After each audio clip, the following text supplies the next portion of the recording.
Now what are you doing? Other treatments include compassion and physical reassurance. You will be all right. There. Mankind is naturally sympathetic to the pain of others. Despite what others may think, feeling bad for somebody is not empathy. It is a complex psychological construct which will be the core focus of this presentation. Research shows that it's interconnected with other concepts such as forgiveness, gratitude, and compassion. Thus, you can't discuss one without the other because of their transactional relationship. Empathy is an active attempt to understand another person's perspective, their emotions, and their reality, while sympathy is the physical display of pity and hoping that the person will be relieved of their suffering but take no action to elevate the discomfort they feel. Compassion is either empathy or sympathy, paired with the desire to find a solution to relieve the person of their pain. However, it is not the same for altruism as they lack the care factor. There are three major components of empathy. Starting with cognitive empathy, also known as perspective taking, is the cognitive ability to take another person's perspective, as the name suggests.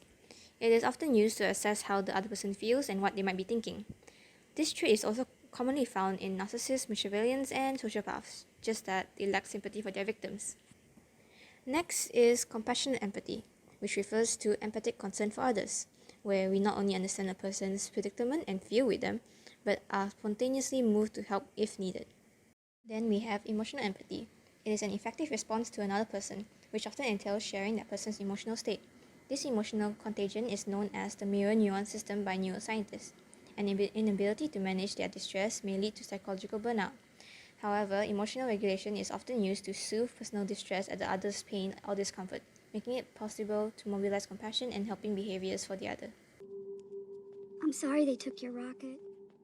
They took something that you loved. We were best friends. Yeah, it's sad.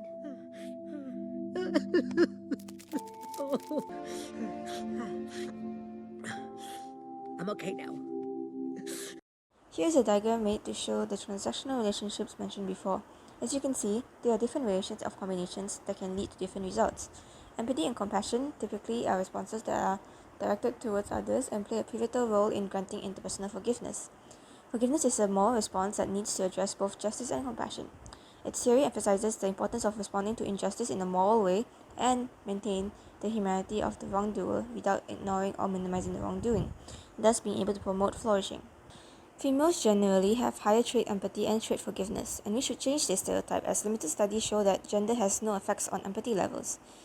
An individual coping through emotional suppression may strive to stifle the experiences and expression of negative emotion that arises when thinking about the person and the betrayal. By learning to practice compassion in response to painful offense ruminations, the ruminations themselves change to become more empathic towards the offender. Now here is a summary of research findings focused on the impact of reappraisal strategies to strengthen and sustain empathy and forgiveness. For compassionate reappraisal, they see the offense as evidence of the offender's need for learning, growth, change, and or healing. As for benefit-focused reappraisal, they acknowledge the person has wronged but has also shown strengths, gained insights, experienced support, or grown through the facing offense. Though they have same equation results, compassion is better than benefit, but when practiced consecutively, they enhance the results together, as well as with different outcomes when switched.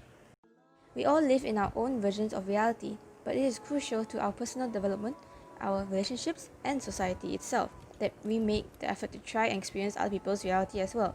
Thus, in order to be truly empathic, one would have to actively think beyond themselves and their own personal concerns. We can develop these empathic skills by practicing some simple habits such as being observant of others. Challenge yourself to genuinely care about their well-being. Slow down and use active listening.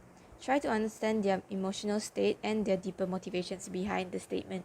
Remember, you don't need to share the person's opinion in order to understand it. Empathy is a two-way street built upon mutual understanding. It is important to open up about your own feelings and experiences. This way, we can challenge prejudice, find community, and expand our moral universe. By practicing empathy, we will finally understand that we are all simply variations of the same picture. There should be no segregation of race because there is only one race, and that is the human race. Without empathy, it will lead to exclusions of the other, which can have detrimental results as you can see today with the Black Lives Matter movement, or even the LGBTQIA communities or minorities that are struggling with being oppressed in a white supremacist world. Thank you.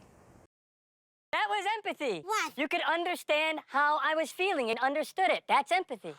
I get it now!